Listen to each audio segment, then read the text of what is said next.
Welcome to Season 2 of Common Time Podcast. I'm David Clemmer. And I'm John Pasquale.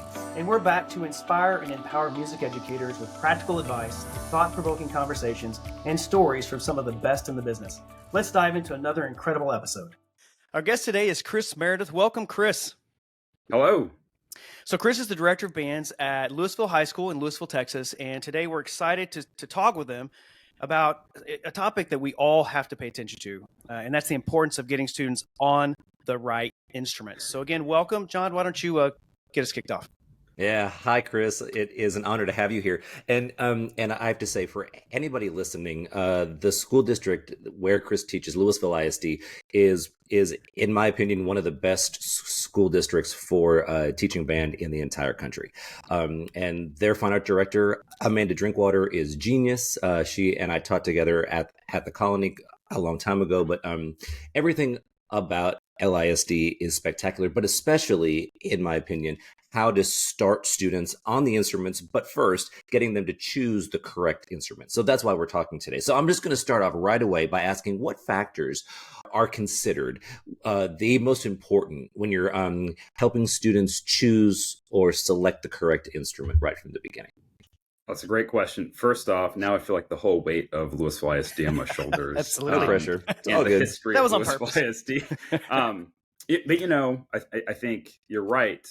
We take that first interaction with the kid, and there's many first interactions, but to placing them on the instrument, it's a sorting hat moment, right, for them. And so we go through it as directors hundreds of times, you know, but for them, it's their first time to go through this process. Physical fit, obviously, is such a big component. But everyone's so different, right? Like what goes through our brains, what we gravitate towards. So the sound concept, and I know many directors feel the same way, like what sound do they gravitate towards? That's also really, really, really important. And then a characteristic that some people don't really pay too much attention to, but I think we do a lot, is the personality. You know, the personality of the kid, what they gravitate towards there too. Just you see so many kids that come through when you meet them for the first time. It might be after school or something in the evening as they're coming through, and you see them in a soccer uniform or in a baseball uniform. And one of the first questions you ask is like, "Hey, you play baseball? Like, what position do you play?" Because a catcher, and if they love playing catcher, is a way different personality than someone who loves to play pitcher or outfield. No, I love playing the outfield. No, I love touching the ball every single time as a catcher. And you guys, I'm sure, can think of some kids who are like, "Oh yeah, that kid played tuba for me. He was always the substance, like support for everything. Never needed the solo. And that kid was meant to play tuba, and he loves, or she loves, the tuba," right? So I think those three factors are what I think we all really think about when we go through this process with a kid. Yeah. I love the personality aspect, and kind of in line with that, how do you balance then a student's own personal preference with, what you might believe is, the best fit after taking into consideration, musically, physically, all those different factors? We've always asked kids to come in with an open mind and at least 3 instruments that they would like to try with us, at least 3. Mm-hmm. And so hopefully they've had a few weeks or months to digest that at first, because some kiddos might be a little resistant to that. My heart is set on flute. There's nothing else that will work except for flute, or, fill in the blank, whatever the instrument is. But hopefully if they come in with at least 3 they're willing to try, we can start navigating things with, okay, they can hear the sounds, they can feel it, and we start talking about that, right? So we place the head joint on them or the mouthpiece or whatever, and it's like, okay, you made a sound. How did that feel? Did that feel comfortable to you, or like that felt weird? Okay, well, let's try this other instrument. Okay, now you make an equally great sound of both these instruments. How did that feel? How do you like that sound? We have these conversations with the kid, hopefully with the parent sitting right next to them, right? Because it's an experience for the parent too, to help us navigate this for their child. And most parents, almost all parents, they just want what's best for their kid. So if their kid keeps hammering at home, "I want to play flute," well, what's best for their kid in their mind is, my kid has to play flute. or otherwise I'm not going to hear the end of it at home. Right. So, but if you're part of that conversation with them and you help lead them in a natural way, I think the parent can also see that value and also help you in there too. You just being on the same page Yeah, that's a great with point. that partner. Yeah, absolutely. It's almost like you're trying to sell both, or trying to recruit both the student and the parent to a specific instrument. Oh, 100%. I think that sorting hat moment right there, but in a way that you're very interactive, that parent can see how much patience you have. That parent can see how much attention you're giving to the kid too. That's the first interaction. That's the first impression, right? So if we jump way down the road and we start talking about like retention and everything, well, the retention starts here. How do we treat them on the first step of the way? I feel very, very deeply that grassroots is retention. How we treat the parents and the kids all the way through the process. Yeah, you mentioned it starts there, but I would say back to John's point at the beginning, the Louisville Independent School District bands they're great ensembles all the way up to the top. If you look I'm not going to go through the list of them, but where they're performing at the state marching contest and BOA and Music for All and what they're doing on concert stages, that all starts where you are as well at that beginning level. So it's not just that. And I also love the sorting hat thing. Like when I was teaching, we didn't have a sorting hat. We had Harry Potter wasn't out yet, but like the thing that's cool about just thinking about those movies, the sorting hat, like that's a celebratory moment. Yeah. Like when you get told, I get to be this, and that's kind of cool. You remember, in the books, in the movie, like the sorting hat has an issue with Harry, right? Right. It's like, man, you could be really good in Slytherin. I mean, like it's all there. You want to be great, it's there. I really want to do Gryffindor. I really want to do Gryffindor. Yeah, you can, but like Slytherin, are you sure? And that's kind of us too. Yeah, it's like absolutely. Your face is just you can do the trumpet. This is your instrument. I really want to play the trombone. I love that trombone sound. But the trumpet, you could be it. Sure. But like I really want to play trombone. Well, that's going to work out for them. It would just be fine. Yeah. Sure. That's great. There are we've all seen it about putting students on an instrument that is not the best fit. Right. There are probably some other common mistakes, but do you have any thoughts on common mistakes that directors make during the selection process? And then how do you handle that after it's been made? Not being involved enough in the process. Most recently, that's what I've seen. And I know. So I came from a middle school program that we didn't have a huge number of incoming sixth graders to the campus. So we at Shadow Ridge, we had on average about 200 sixth graders coming onto the campus with the options of orchestra, choir, band, theater, all the things. Mm-hmm. So for us, if we were bringing in anywhere from 70 to 100 beginners out of 200, that's great. That's great. But I do know of programs out there that their sixth grade class is much more massive than that, so maybe they're starting a class of 150, right? Or 160. Maybe that's less common, but I see a lot of those programs needing to be able to fit timelines. They hire out a large staff to go through this instrument fitting process. That's not something I've ever done or I've been involved in having to do. I've kind of seen it. But I think that's probably the biggest, for me, that'd be the biggest mistake, is thinking that moment can be put in someone else's hands, when I'm maybe a little bit of a control freak in the sense that we want that moment right there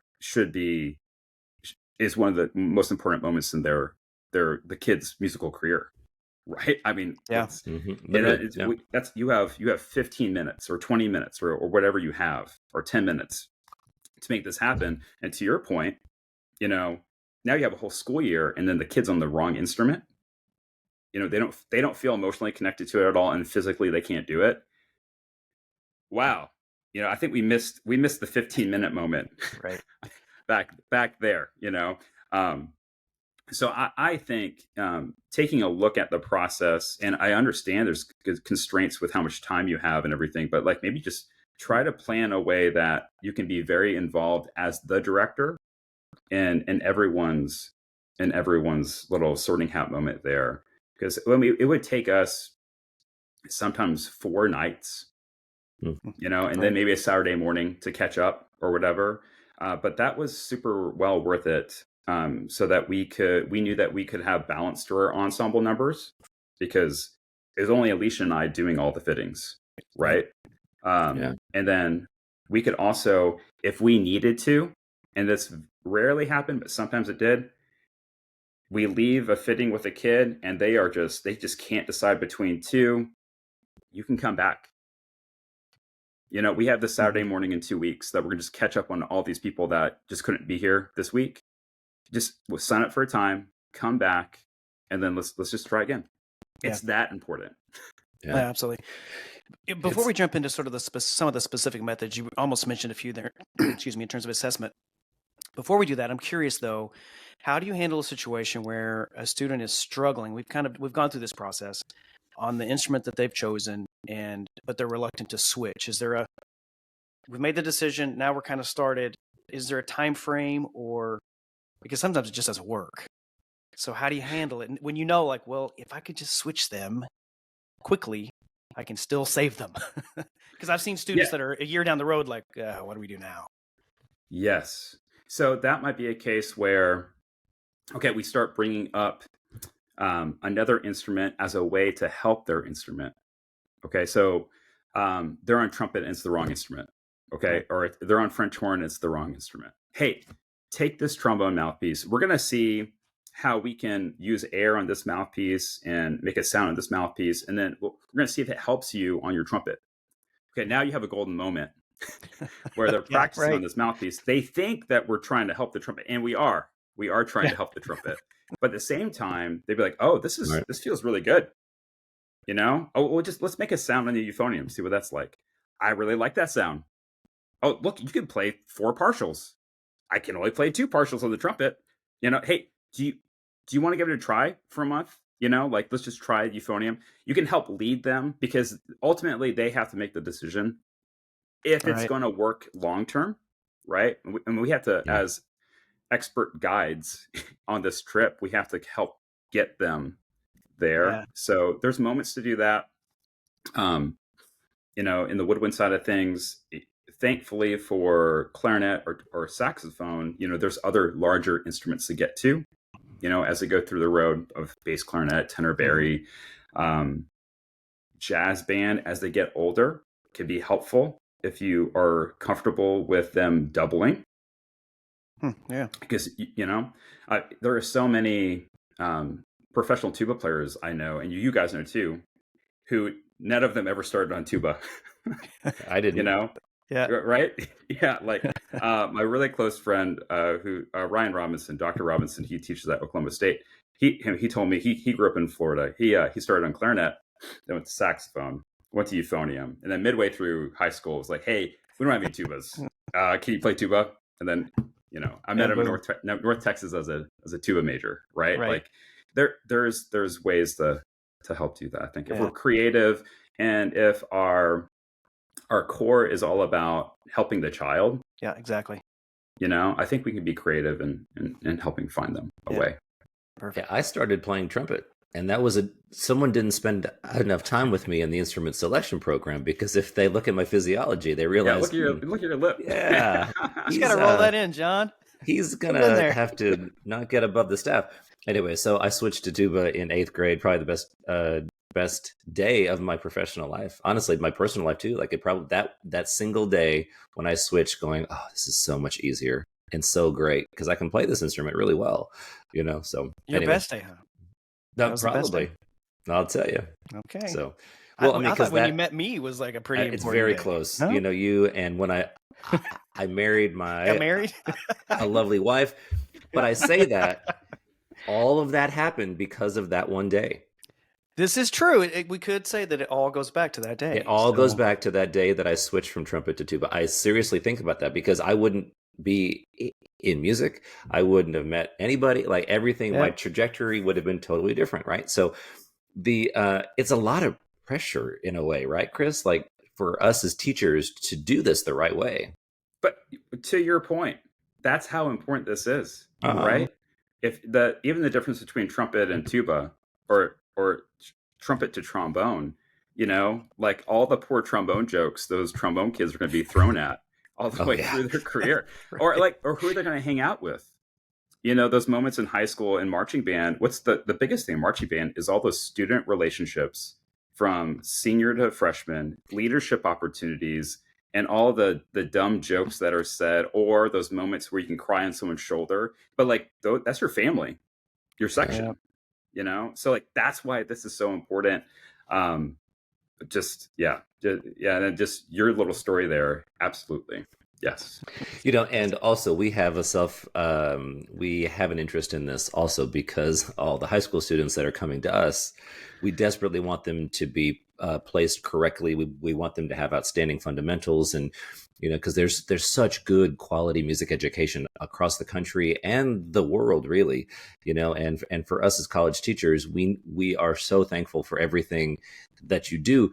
But I often think about like every interaction at that first touch point is so important, right? Mm. It's so this topic is critical, which actually leads me to my upcoming question. In that, are there any specific methods or assessments that you use to evaluate a student's aptitude for a specific instrument? I think let's keep it simple. I think there's lots of different ways we can overthink this whole process a Yeah, lot. sure. So just simply from walking from the ready area to the placement zone, and you go and you walk over there as the director, and you greet them and you walk them over, and you just see how they sit down, and then you look them in the eye and you say, all right, this is what we're going to do, blah blah blah. Are they looking you in the eye? Easy assessments, Right. right? You can instantly start thinking about, okay, how is this kid going to process in my class? And that can help you lead you to a point where, is this going to be a double reed kid? Or I know this kid says they really want to play bassoon, but they can't look me in the eye. They can't, like, all right, sit like me in the chair. You just show them you're sitting up in your chair, and they're like all the way back. Their feet are dangling, and they're just looking at you. I'm sitting, I it's like, got this. okay, all right, okay, I can start placing you where you can.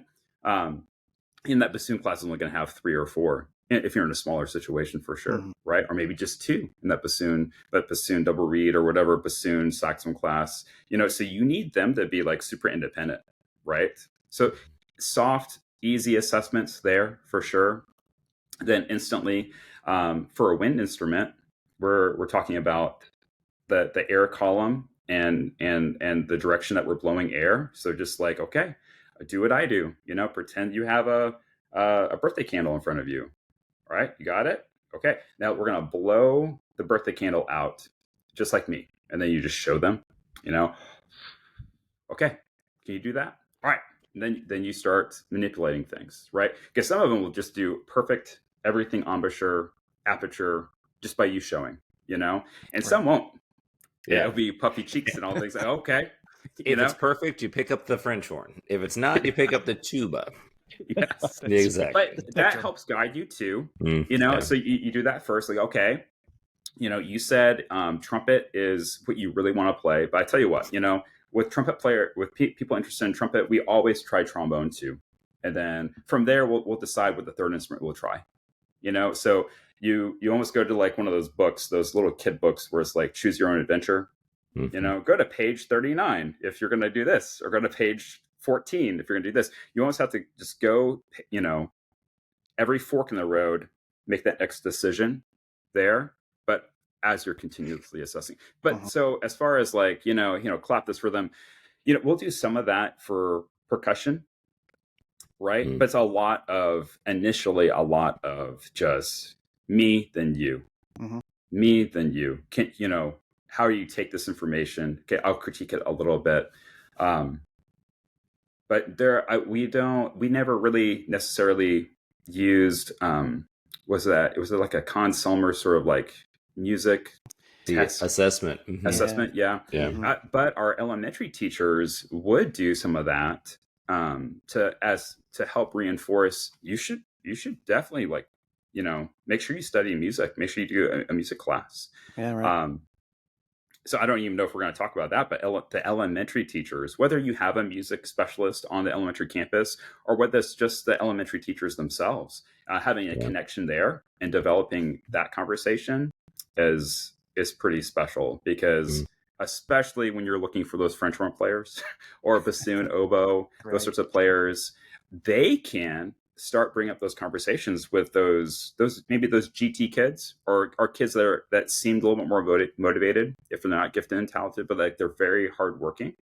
And if they have that sound in their head, they're like, wow, every time I hear a movie and I hear that solo sound where it's like, oh, that's an oboe. Like I love that. Like, okay, let's go down this path.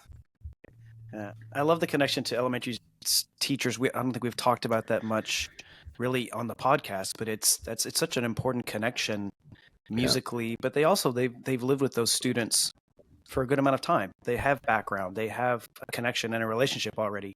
And that warm handoff to you, I can only imagine is incredible. It can be incredible if you're using it, in a unsung way. heroes, right? Yeah, In our world. absolutely. And like, so, their mission is how to, for a lot of them, it's the first formal way students are interacting in music, right? Very formal. Yeah. And that, if you are in the church or whatever, and you're singing or whatever, that's, I think that's very, very valuable music education too for young kids. Right. But if you're in school and you have a music specialist, man, playing the game, I just remember playing games. It was Right. just games in elementary music. We put on some musical little things and stuff. I remember that, but like I remember playing like music baseball or whatever, and I don't remember what we had to do, but I was a baseball player, so like I remember like having to get to base, and there were just chairs, right? Right. Yeah. So if Sure. you answer this music question correctly, you get to first base, and then you're just trying to play as a team. But I do remember that my music teacher at elementary school made it very interactive, made it a place where I never felt like any of us ever were wrong in anything that we did, like we never, so it's okay to make mistakes, essentially. Right. Like, Right. so these people are amazing. Yeah. So to develop that relationship in some way with your elementary teacher is critical to know that, so they know that you also want what's best for their kiddos too. Indeed. Yeah, I absolutely agree that creating that safe space, and they're the first to do that in the introduction to music. And I honestly, until right now, and I've been doing this for a while, I haven't really thought about how important that safe space is for their development in music. Like their first experience in music being safe, like being okay to make a mistake or whatever, and how important that can be when they get to you in that handoff. So thanks for bringing that up. It's something I'm going to think more about as well. Think about something else different though. I'm curious because part of the challenge I remember in setting the instruments was instrumentation. Like, what do we actually need for the program? And that can be a challenge in a lot of ways because we want to create a balance within the instrumentation. We don't want 40 percussionists and one flute player. So I'm curious, how do you sort of ensure what a well-rounded ensemble is going to look like without actually forcing students into a role that they may or may not be excited about? Oh, absolutely. And what a delicate balance. Yeah. Right. Because you want the kid to be placed correctly. And I always thought about that too with the Harry Potter movies. Like how are they evenly sorted? There's no way. I don't understand how they're evenly sorted out like that. Right. But that's what we have to do. So with percussion in mind, for just understanding that where I was teaching middle school, percussion and saxophone were the two, like, man, those are the two instruments I want to play. Like, okay. So we would have, we were fortunate enough to have a percussion specialist that at the high school. They would come down and we would do one night of just percussion evaluations. Mm-hmm. So that individual would do a percussion evaluation with every kid that's interested. And those kiddos would, after that evaluation, come in, and then they would, for us, try out 3 different wind instruments. And we were very upfront with them, like, okay, you know, with our class sizes, there'll be anywhere between 8 to 12 percussionists.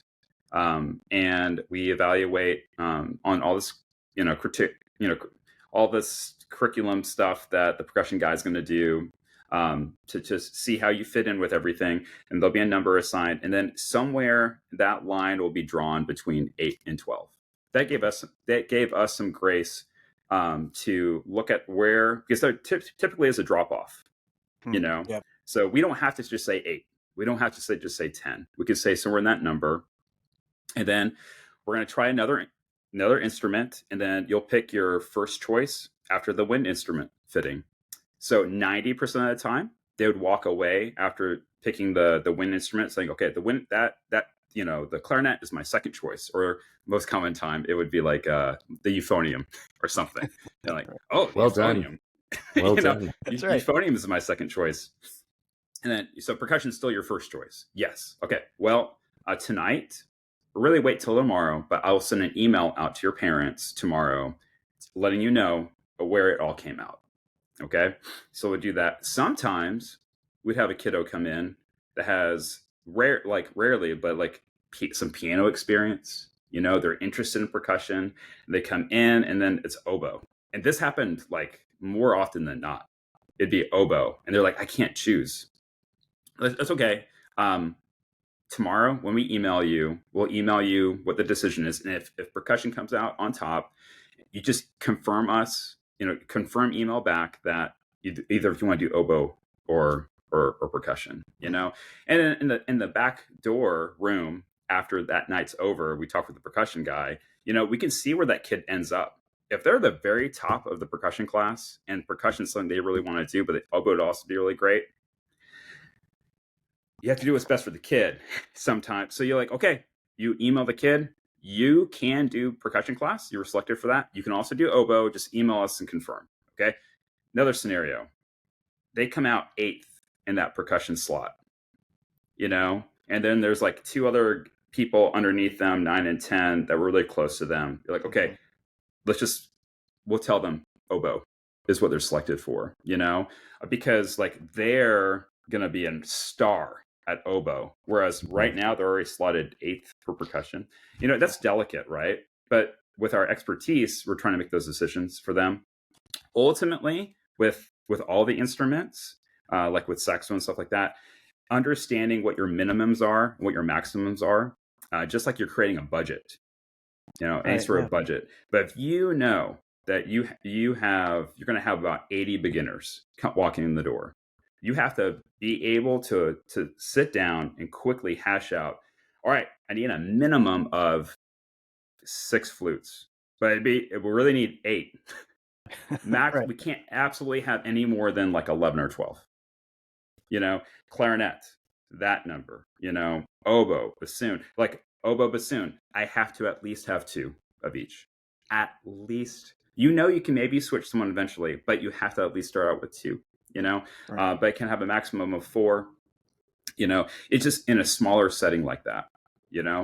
Knowing those minimums and maximums, so that when you go through the process and you're a couple of days in with selecting kids, you see those classes filling up, and you know if you need to be more of a car salesman on a certain thing. Now, you never want to place a kid on something they're not going to be really successful on, for sure. Because that's just going to cause heartache and headache for them and for you later. Mm-hmm. But understanding like where those numbers lie is really helpful for everyone's experience, right? I mean, like if you go into 8th grade band and there are 8 alto saxophones in it, and it's like, okay, altos, 4 of you are going to play on this strain, and then the next 4 are going to play on this strain, and then you never all playing it at the same time. That's not good music education too, So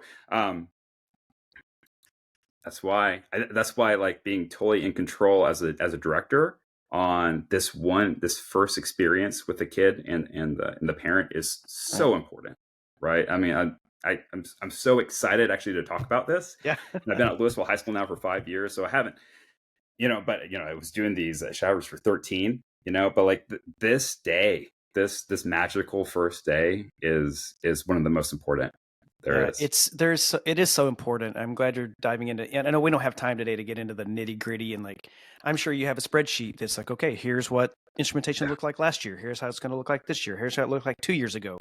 And you're probably tracking, just knowing you, like, this is what I'm going to see play out over time. Yeah. And it is so important for directors to be thinking like that. That is like a budget. I've never heard anyone really compare it like that, but like, we know where we're spending our money and where our money's coming from. How are we going to plan for that?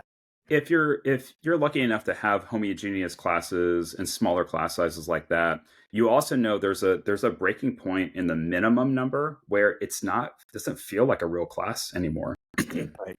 Right. You need at least 6 French horn players in a class for it to feel like a French horn class. Yeah. Or it's not enough. Yeah. And not enough for them to make mistakes, which they're going to make, and feel like they can make a mistake and they kind of hide for a moment, which they need to feel like they can. So 8 to 12 horns is a beautiful number to have, right? 4 or 5 horns is really difficult to teach that way. And it's like, well, the student teacher ratio is really, really high. I mean, really, really small. They're like, yeah, sure, but like to get the feel of the class, it's interesting. Yeah.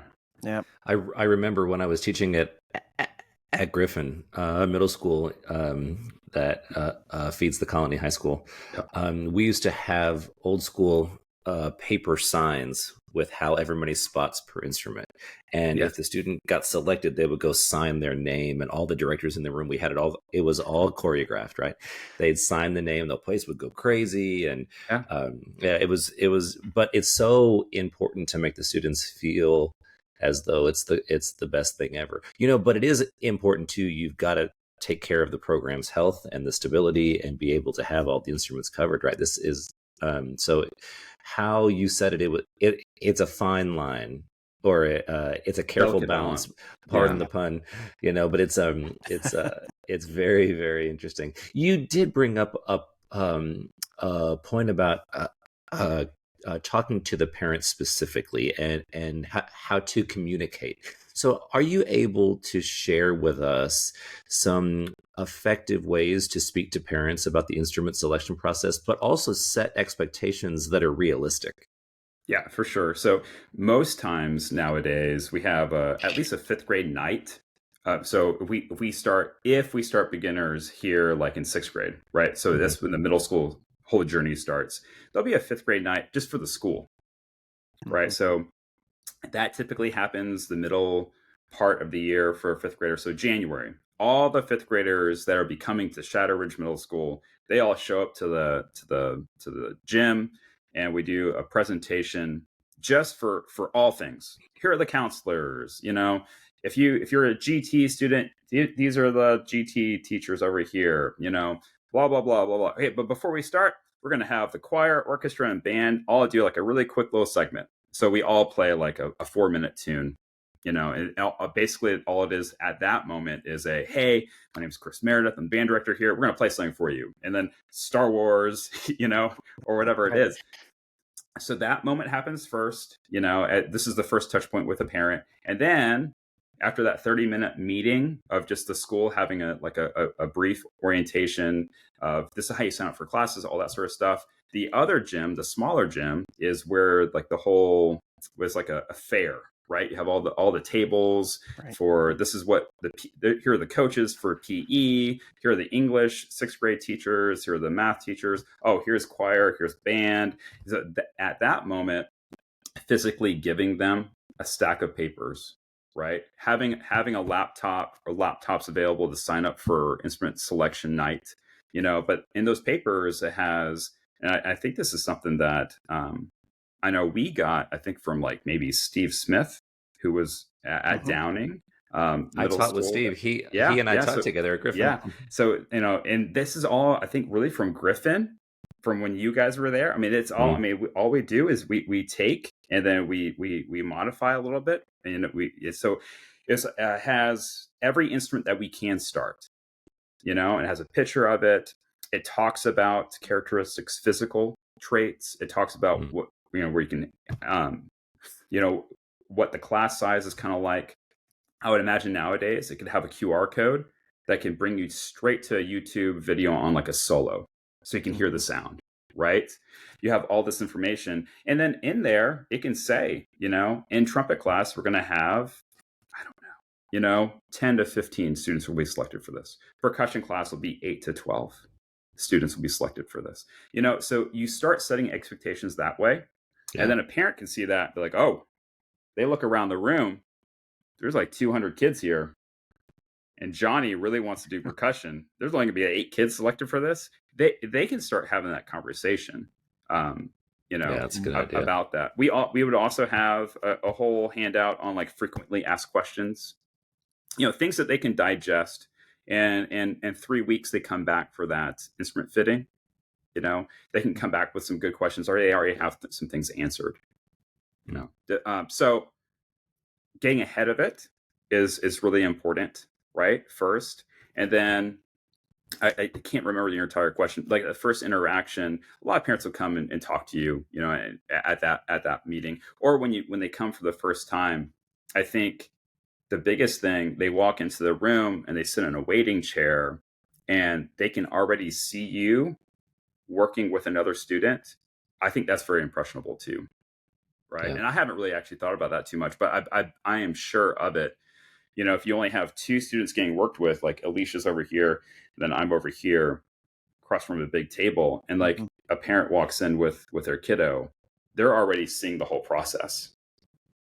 Right. So I did that answer your question? It did, yeah. Okay. I'm curious with that, just kind of thinking about that one night when you and Alicia would be doing that. Did you ever utilize like private faculty, private staff, private instructors to help with that? Or have you seen it done that way? I'm just curious. Or did you really want it to be like, nope, I want to be very clear, like I'm setting this, I'm just curious what your thoughts are on that. Cause I have seen, we always worked really closely with our private faculty, with our kiddos about, the 6th grade curriculum and how to get there together and how we can work together. But when it came to the fitting moment, I think I felt really comfortable eventually after I've done this for a while. And also Alicia did too, to help navigate that student through the jungle of sorting through all the instruments, because there are so many forks in the road through that process. Just from the interaction, what we talked about earlier, just like sitting in the chair. Okay, do what I do, then correct them if need be. Right. All right. Now, the whole like let's blow air. Okay, let's critique this. You're making a lot of decisions in your head on, okay, they wanted to start on trumpet mouthpiece, but that's not a good place to start. Let's start on trombone mouthpiece, just get the air going. And then sometimes with like the cylindrical brass instruments, especially on the trumpet, the goal isn't to make a vibration sound on the mouthpiece per se, right? Thank you for saying that. No, but for yes, sure. And I know Lynn has been on recently too, Lynn Jackson. Like the goal for that shallow cut mouthpiece is just really get the air moving through the mouthpiece, right? And you can hear it. Right? Mm-hmm. The air column and the speed of air and the direction of it, get it placed. And now let's put it onto the trumpet. And then, oh, there's a sound, So like knowing as the director, having that control of all those little things, I think that's really, really important. I have seen specialists do it before, and then they'll be on their one instrument. But man, I got to tell you, if I'm brought in to do that for trombone, I'm going to get a lot of trombone players signed up if they're going through the line, because I will sell it. And like maybe that's not exactly what you need. Sure. This is the reason I asked, because I've seen it done that way. But in my mind, I'm thinking like maybe being more focused on what you're talking about, especially when we're talking about that moment, that first moment being so important, that I just wanted to throw it out there. And if you have an all-star person fitting the French horns, an all-star person fitting the trombones, fitting the clarinet, fitting the saxophone, all stars, and then you might have 3 or 4 trumpet players get signed up on something that they're going to do perfectly fine on, but they could have really played trumpet though too. All of a sudden you have three flutes signed up for band, and you have 28 clarinets, and like there are many kids that could do multiple instruments, but it's like helping find, and then the personality stuff too. Right. It's so important. Just before we go on, I remember this is bringing up memories when I was going through this. Granted, it has been a while, but how we used to do it in the colony cluster before it split to Hebron.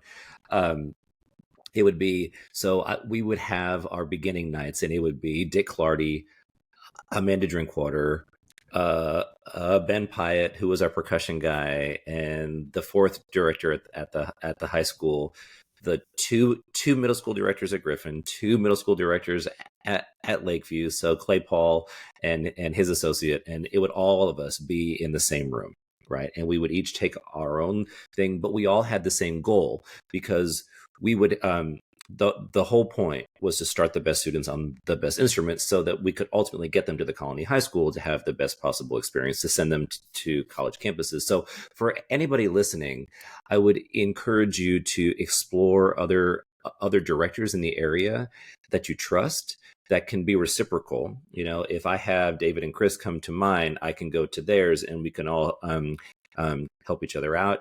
And it also builds a camaraderie with your high school directors if it's not vertically aligned as it is in Texas, which many states aren't, so just trying to figure that out too.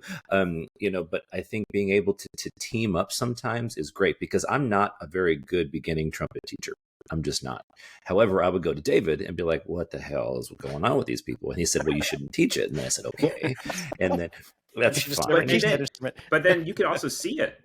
If you bring David in, you can see it. So as a younger teacher, and then if we had more numbers, if it was more than 100 kids signed up for band, I would bring in one or two other people, but with the same premise of they're doing a lot of different instruments. Maybe there's brass focus or woodwind. But then I learned a lot early on because of the Davids out there. And it's particularly trumpet, because trumpet's its own whole other thing. And people think trumpet's easy.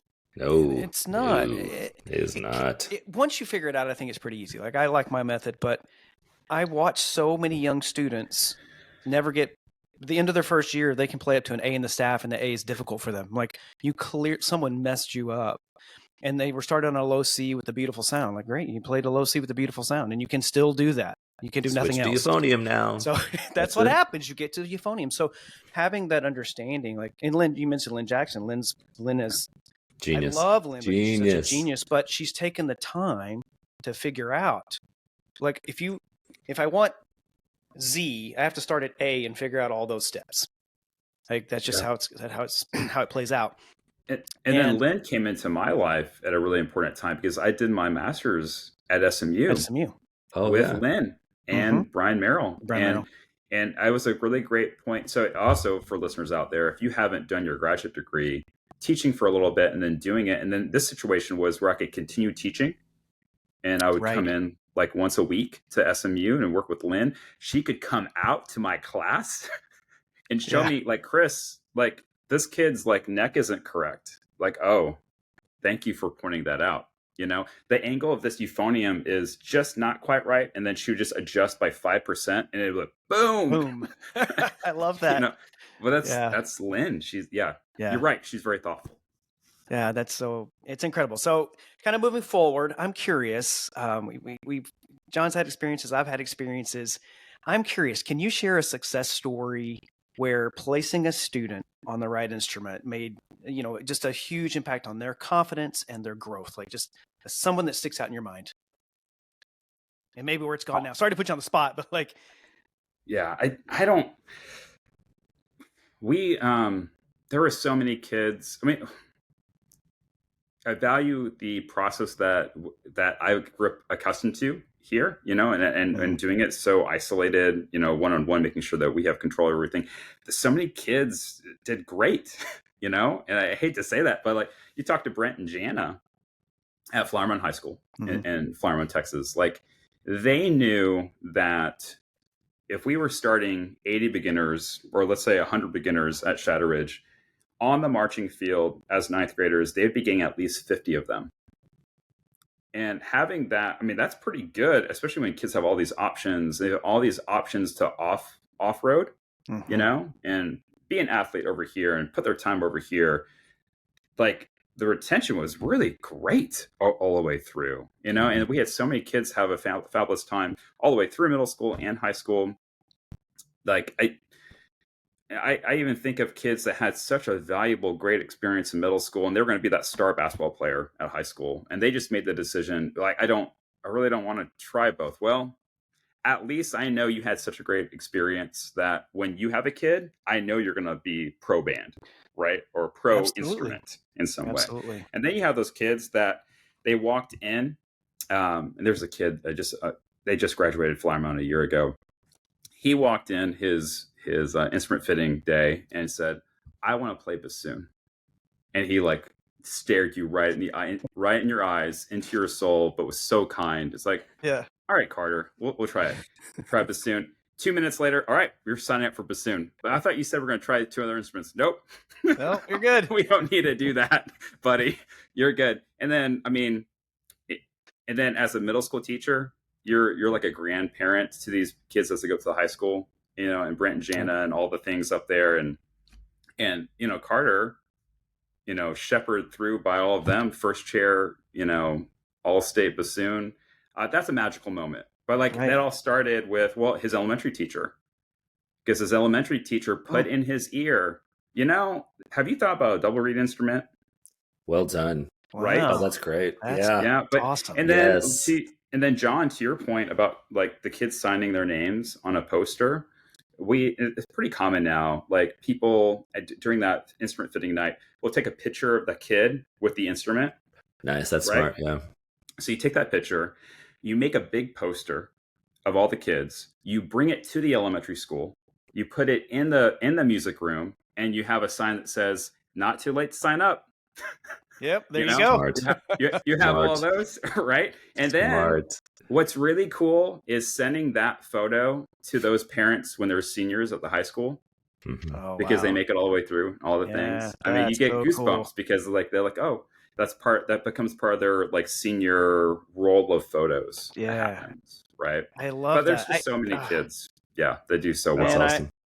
This conversation is so interesting because we're talking about starting beginners, but realistically, you've talked about just now, their parents are going to be supportive down the road. Like they're going to be a supportive parent if they're going to have kids at some point. Like you're creating lifelong music lovers, even if they didn't finish all the way through. But if they do, you've just shown us a way that ties us all together so beautifully. Oh, and then it's unbelievable. We all see it as a 6 through 12 or a 5 through 12, whatever you have program. We all see it that way, right? As educators. But, every individual kid might be slightly different. So I might have this older sibling who burns way out as an 8th grader or whatever. But then the next kid in is head drum major. Right. At high school. It happens all the time, the time, So, that has helped me a little bit too, knowing that if I'm providing every kid with the best experience I can, even though they personally may not go all the way through 12, if we're providing them the best experience we can and they have a home somewhere, it's going to pay off somewhere for us as a community. It's beautiful. And if I could beg you to possibly increase your thought process on this, K or 5 through college. Expand it. Yes. No, but I don't think we talk about that enough. Yes. I would beg you to do this because for me, for David, our colleagues, we are like, this is so important for us because there's such good people coming out, right? And students, and we want to do that because it's our job as college professors to prepare them to patron art for the rest of their lives. The majority of us, we teach music majors, but the majority of our students by a long shot are the non-music majors that are going to patron art forever. They're going to support the public school system for art. They're going to support, community theater, the symphony, pick your thing. Right. So, so for anybody listening, I beg you to consider 5 through college when you think about band. Well, actually, really, any of the instrument or any of the arts. Any arts, 5 through. I would agree. 5 through until they're done, until we're done living. And I would say that's exactly right. Let's go to the next level, life. But you're right. But in so many conferences we all go to, we hear the phrase from from high school directors or middle school directors, oh, we want this to be a 7-year program, or what, fill in the blank, 8-year program, whatever. Sure. But you're totally right. We're not trying to make music majors from all the kids, but we No, all in fact, you say don't need this. to. No, and we want them to love music and be interactive with it for their entire life. So you are 1,000%. I think we just created a clinic topic at TMEA, at Midwest, and WASB. Yeah. All three of those. And I of think because this is a really great thing, and I hope everybody thinks about it. So the idea of normalizing that, like just normalizing that music education isn't this one little portion of their life. It's a much larger we're talking about them starting, but you brought up such an important point that the elementary music education is so vital.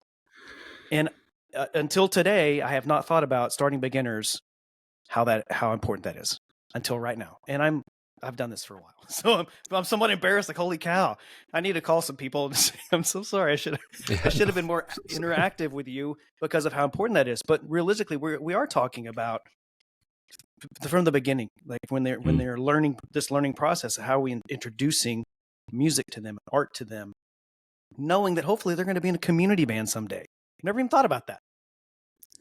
So here we are. A great conversation this is and spending money on tickets at the symphony and like doing all the things. So, all right. So, Chris, we always end by asking some standing questions to all of our guests, and we have 3 of them. So I'm going to take the first one. So what is your soapbox topic? As a band director. Yep. We got a soapbox. What is it? Do you have a soapbox about band, about anything? Doesn't have to be about this, like anything that's like, I feel so passionately about this. I feel passionate about why I got into the business, maybe, trying to provide our kids better than what we had. Right. And so many of us had great starts, but that's the whole reason why we're in it. Right. So sometimes I think a lot of us could get into a dark place at times when we're trying to be great and give them the best, but, we also just have to step back for a moment at times. And all of us, speak to our own inner selves of like, whoa, like, what's the whole major arc? And to your point of just, K through everything, to community band. But from an education standpoint, maybe, let's all take a really deep dive into like every step in how we teach rhythm. I feel probably really passionate about understanding that unlocking that is so important for reading and literacy. And I know a lot of people feel really, really strongly about literacy and how we do all of that. But like, really don't just haphazardly go about it. There are so many awesome resources we have out here now about how to teach rhythm. Read all of them, digest all of them, and then find your voice as an educator so you can communicate your thoughts about it. I'm not sure if that's what you're looking for a soapbox. No, it's perfect. Yeah. I say music literacy in general is something that if we were to go outside of our bubble, like music literacy is problematic in some places. And not to be judgmental, but it is on us as the teacher in the room to be the expert. And part of that expertise is how do we teach certain concepts in a way that it's going to be effective? Because ultimately we want our students to be able to read the notes, read the rhythms, and create beauty. And that's difficult. And if we want what's best for our students, we're trying to make them independent. Make us obsolete in some way. And if they're not literate, if we can't get them to be independent in that way, that will never, you're putting a ceiling on them for sure. I love it. So the soapbox question, it's new, but it's part of the reason we've added it because it helps us think about what are topics that maybe we ought to dive into. So I appreciate that one. The last 2 more questions. This next one, I'm curious, do you have any particular book or books that have inspired you along your journey? For sure. There's 2 that have been really helpful to me, particularly one, just globally as a teacher. Coach K, he wrote a book a while ago. I think it's Leading with the Heart or Coaching with the Heart or something like that. That book is amazing from the eyes of a coach. And I know we can get into a whole segment on talking about between a coach or a director and all those sorts of things, but leading with your heart and your core values into a program and how that all fits in. That book was really great for me as a young teacher, figuring out my voice and what my core values were for my kids a lot. And then when I first became a head director, I asked a couple of smart people, like, how do I start like now thinking it as a head director in any way, as a CEO of sorts? And I remember Brent Biscup, I'll give him the credit for this one. He said, hey, you need to check out this book called Good to Great. Good to Great, and it's a business book. And I am so embarrassed that I can't tell you who the author is right now. He is a super famous author. The listeners right now will probably in the comments or whatever will destroy me for not knowing that. But like Good to Great is a business book, and it's fantastic. It really talks about how you can take something really good as what's that? I think I've heard of it. Jim Collins. Jim Collins. James C. Collins. Is the author. Yeah. So anyway, that book is instrumental if you're a true leader, figuring out what's going to set you apart, your program apart, to be the very best it can be. Yeah. So those two are really absolutely great. I know they're not music books, but they're really instrumental. That's fantastic. I'll be real honest with you. I think as directors, sometimes we need to look. You went two different directions. You went toward business for one of your books and toward coaching, like athletics. There's a lot of great coaching books out there that are really helpful for music educators, because we are having to do what coaches do just differently. And then on the business side, I can tell you from personal experience, I have learned an immense amount from being in the business world for a short amount of time, and how they think and how they process is different, but man, is it applicable. Like, it makes sense. And putting those together with what we do as artists and teachers, like, I'm dead on. I'm with you there. So, yeah. So, Chris, our final question of our time together, and it's probably the most important. Yeah. So what's your favorite time signature? I have thought about this because I'm familiar with your podcast. I would say 6/8, and particularly 6/8 March. And there's just a overflowing sense of forward momentum in that. It's a really fun if you're really playing one. Yeah. Now, as a horn player, that's another subject, right? But 6/8 marches are so fun to play in that way. But common time. Yep. For beginners. Now we're talking about beginners. We're appreciate talking about where to start. Our talking about kids, beginning. Common time is where it's at. Way to tie this together, Chris. Well done, Chris. You're gonna. If we had prizes, you would get one. We don't have. Unfortunately, we have no prizes. Hey, man, we really appreciate your time today. This has been such a fantastic conversation, not just about the beginner stuff, but how this all kind of connects to what we're all trying to do, which is obviously teach music, but to do the right thing for kids. So we appreciate your time and being with us today. Oh, it's been a joy. Thank you. Thanks for tuning in to this episode of Common Time Podcast. Don't forget to follow us on social media, and we'd love it if you shared with your friends as well. We'll see you next time, but until then, keep making music and keep making a difference.